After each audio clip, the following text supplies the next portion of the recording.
what Farage and his supporters think they have done here is they have effectively spiked the guns of the people that are trying to destroy him as they see it. Today, the voters in Clacton have stuck two fingers up to the entire political establishment. Welcome to this emergency edition of The State of It, the political podcast from The Times and The Sunday Times. I'm Stephen Swinford, the political editor of The Times. I'm Lara Spirit, the deputy political editor of The Sunday Times. And look, we're doing this edition because, unsurprisingly, Nigel Farage has won the Clacton by-election. He's won by a significant margin, 63% of the vote. Count Binface, it should be noted, got 10,000 votes, which is equivalent to 27% of the vote. So not insignificant. But Nigel Farage has won the victory in this by-election that he called himself by resigning as an MP. We haven't heard from Nigel Farage at all today, and we're not expecting to. One of the reasons why, and this is what we just wanted to take listeners inside as a kind of just to start things off, is because he was partying last night. There was a really strange event called Farage-fest. So Aaron Banks, a big friend of Nigel Farage's and a donor, seems to have paid a lot of money to hire out an airfield close to Clacton. The party started at 11 p.m. and it was a kind of Glastonbury festival vibes thing. There were 3 open fires. There was a giant poster of Nigel Farage's face as people arrived, a kind of 40-foot poster saying, "Welcome to Clacton." There was a disco. There was a live band. There was a giant Ferris wheel. And so it was a proper party that they organised for the most senior people in Reform, but also they invited loads of supportive people from the constituency. So it was billed as a kind of thank you to all of those people. And in the middle of it, Nigel Farage, before the result was announced, stood up and gave a speech. And this has been his only media that he's done in the wake of the by-election. So he said what we'd expect him to say. This is sticking 2 fingers up to the establishment. But he also said something really significant.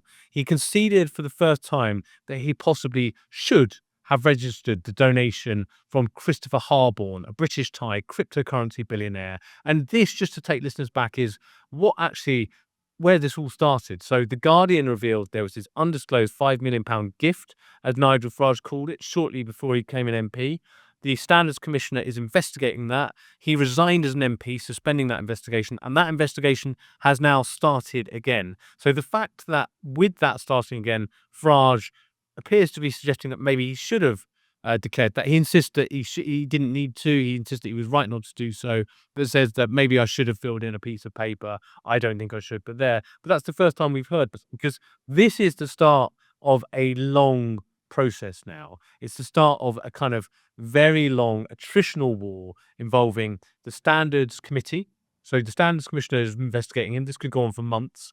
And then the committee looks at him, and ultimately it could take us back to where we were yesterday with another by-election in Clacton. So I guess the reason I wanted to open with that is because this is not going to go away, this whole standards issue. We think it could go on until the Easter of next year. And every day that Nigel Farage is talking about questions over his finances, he is not talking about the things that have made him so successful, talking about migration, talking about crime. That's where Reform's got its lead in the poll. So that is my starter for 10.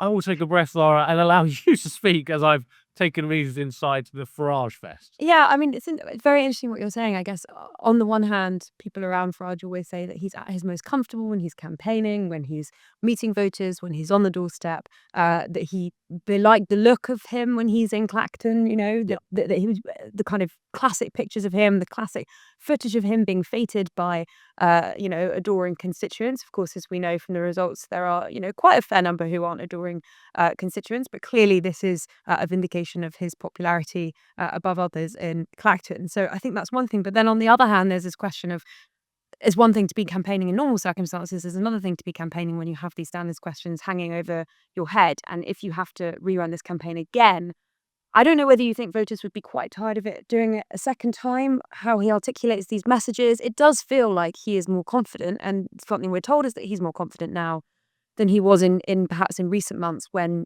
he faces journalists. So we have had a bit of a hiatus from him. That now seems to have come to something of an end, although, as you say, Steve, it's not like we've been seeing him take number of questions today. That hasn't been the case, but by all accounts, they seem happy with the result. And I suppose the question is he going to be capable of having significant press conferences over the coming months in circumstances where there'll be ongoing questions about this probe, as there will be on other issues. Will he feel comfortable asking them? It looks, or at least we're told, that he is more comfortable in recent days coming back on those questions, that he's more candid when he does so. But I think you're right to say that it does mean it's a distraction from talking about, for example, boats or the high street or any number of issues that, as you say, has been core to why Farage has been able to build up such a popular support base. If we look at this from the point of view of Farage's backers, they say that this has been a successful by-election campaign, and they have two metrics for that. So first of all, the key metric for them was that he increased his share of the vote on the general election, but also the turnout was kind of in line, slightly below where it was the general election at 44%, but a good turnout for an election that all of the rival political parties had said was a farce. And so Sir John Curtis, the veteran pollster, he says that actually proves to a degree what that Farage was saying and Reform was saying, that the voters of Clacton didn't appear to see this as a farce. They went out and voted either for or against him. So there is then the broader political picture, which is the Standards Committee investigation. And ultimately, that investigation can end in a by-election. And what Farage and his supporters think they have done here is they have effectively spiked the guns of the people that are trying to destroy him as they see it. That they said, come and have a go if you think you're hard enough. If you do the worst you can do, which is, let's say, suspend us for 90 days, as Boris Johnson was once suspended for, whatever it is, right? There will be a by-election and we will win that by-election. And this is the proof point. So they think this kind of makes him untouchable on this. And when you talk to them about it, they say it's a settled issue. But Lara, I just want to come back to what you said earlier, was bang on.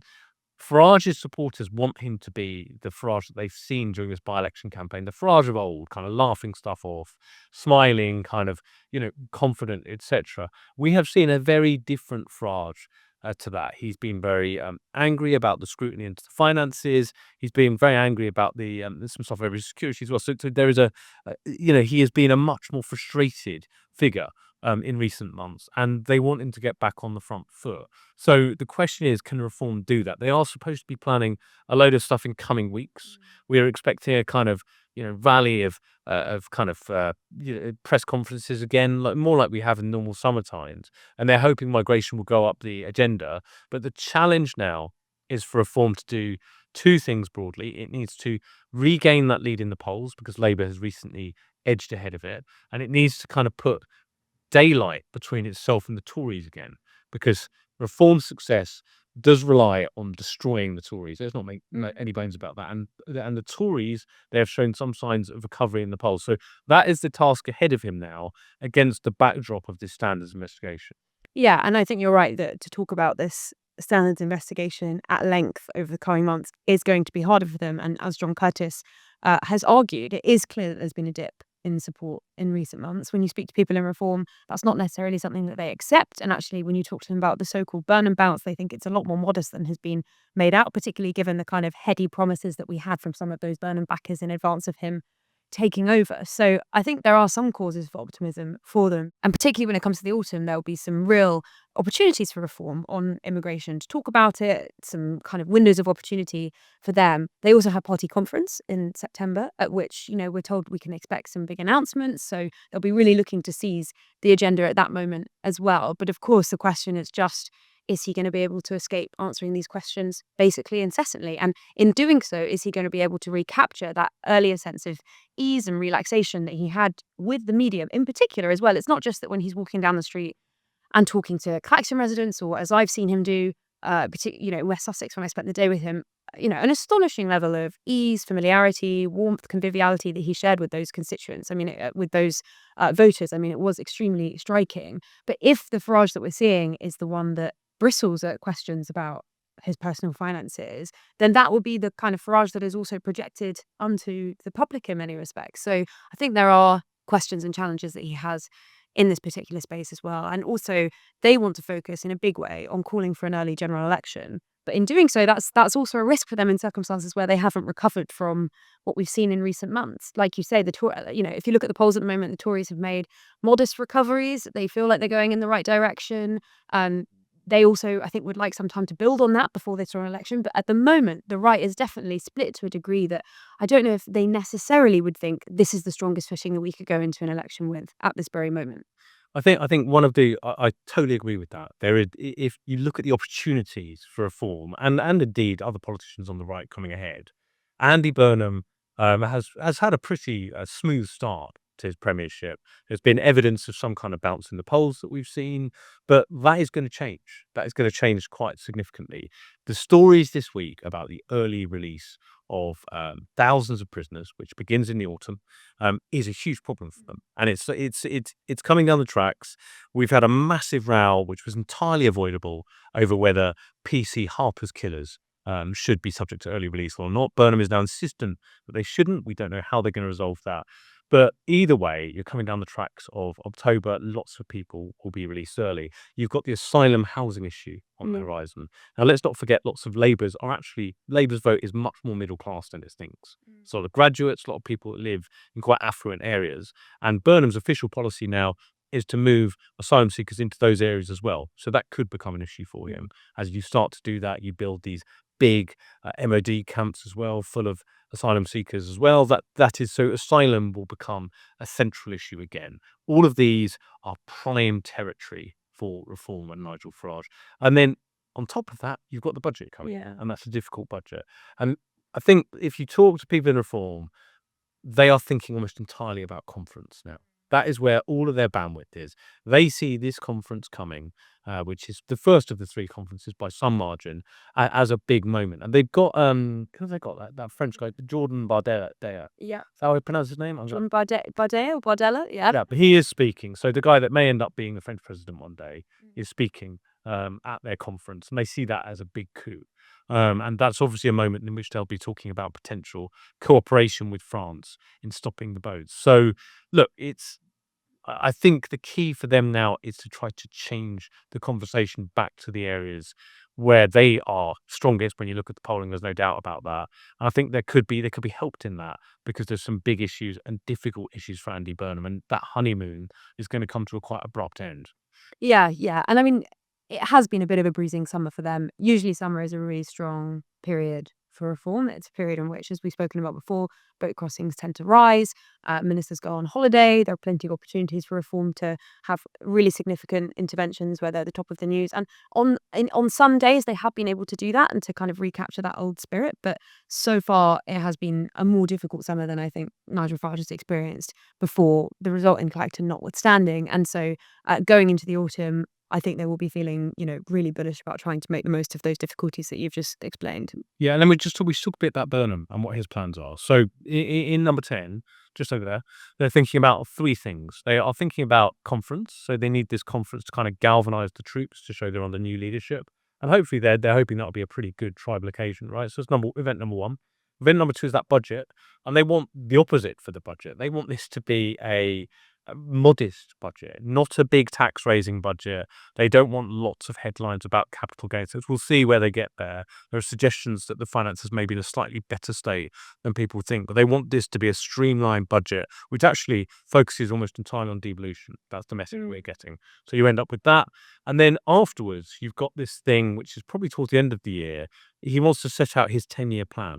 So this is the vision bit. This is the big bit that Keir Starmer struggled with so much, of the kind of country he wants to build. So they are hoping that those three events, conference, budget, 10-year plan, give them the platform to set out a positive vision for the country and keep the momentum. Because that's the key for Burnham now. He needs to keep momentum going and not have, if you look at what happened on this early release stuff, it has been difficult for them. The messaging's been very difficult. They've said one thing, they came up with one solution. There were clear issues of it. As we said earlier this week, there's a lot of bad blood over it. So all of that, I think Reform will be waiting for them to make mistakes over. Yeah, definitely. And I think although those three events are so major for them, and particularly in the case of the budget, will be extremely defining events for those first 6 months of Andy Burnham's premiership, you do have these other events. So as you say, early release is just going to continue into the autumn. You have threats of industrial action from probation officers. I think the kind of relevance of probation officers in this whole early release puzzle is really understated, to be honest. So much of the early release scheme, and crucially, I think we should stop calling it an early release scheme. It is the new regime. It is the Sentencing Act. Like, it's not a kind of stopgap measure. This is the new way in which people will be released from prisons. And the massive burden that's been placed on these probation officers who have voted in favour of industrial action, who will be extremely disruptive come the autumn if their demands aren't met, should not be underestimated. So I think that would be a massive thing. You've got other big questions around what they're going to do on water regulation, for example, how they're going to deal with the water companies that they've derided for a long time. Of course, we understand they want to put Thames Water into special administration regime, but these things are really complicated. And I think they'll want to make moves on those kinds of issues soon as well. So I think those are also really big problems. We've mentioned the immigration reforms that are coming down the track. There was that letter of 80 Labour MPs to Andy Burnham, basically opposing those from the outset. So you will have a really significant mobilised group of MPs, despite Shabana Mahmood's best efforts to engage with the parliamentary Labour Party over the coming months, who want to see really significant changes there. And whether or not they'll get there, I think TBC, but that will be a really big thing to watch as well. So there are lots of these issues that are coming down the tracks that will be relevant for reform, that Burnham will need to be really careful about getting right. And so far this summer, they have felt really confident with how it's gone, because they have been able to make a number of discrete interventions on specific issues where Burnham is in a specific place, giving an interview, and largely it's gone pretty well. He's continued to make, buzzy social media content that they're also very happy with. His personal favorability ratings are, they would say very strong. Very strong as well. So they feel that there's been cause for optimism this summer. But frankly, MPs not being around here. I mean, Steve and I are sat in the Sunday Times room in the Palace of Westminster, and this whole entire estate is basically completely empty right now. I mean, it's really hard to overestimate just how significant the physical dispersal of this estate actually is to the workings of Parliament. At the moment, these Labour MPs haven't reconvened in any meaningful sense whatsoever. So to say that party discipline has been a masterclass so far is obviously very premature. We're just going to have to wait and see how it comes in the autumn. And given the fact that there are all these things we've just mentioned, I think it's going to be very hard for them. Lastly, I just wanted to mention we had a listener get in touch called Mick, and he wasn't very happy with the podcast we did earlier this week. He felt that we were not clear enough. I think he'd probably use stronger language about the problems with early release. So look, Mick, if you are listening, you may not be, but you may well be listening again. We look. There is no doubt this early release story is going to be incredibly damaging for the government. I cannot underestimate it. It's why the Tories went early with their election. It was a massive issue for Keir Starmer that he failed to get to grips with over time. It is now on Andy Burnham's, and it's coming, right? And it is going to be really grim. It is going to be thousands of very, very serious offenders, of killers and other people being released. You have 50 police forces joining together and saying this is effectively a risk to public safety and could erode public trust in the justice system. You are, as you say, going to have probation officers saying this is really bad. And it only takes one of those people to go out and commit a murder or commit a sexual offence or whatever it may be. And it is a massive nationwide story. So this has... This issue has, for I think the past 3 or 4 years now, absolutely terrified politicians of all colours. And if it will define Andy Burnham, and if he can't find a way through this, if he gets the expectations wrong and things go badly wrong with then that is on his watch. So just to be very clear, it is a huge political challenge, and how Andy Burnham navigates that is going to be critical to his premiership. So we bring this week's episode of The State of It to a close, and we'll be back again next week. So look, thank you for listening. We really appreciate it. Lara, would you like to do the big red button? Yes. Thank you so much to Euan, Dawtrey and Harry Kitson as well.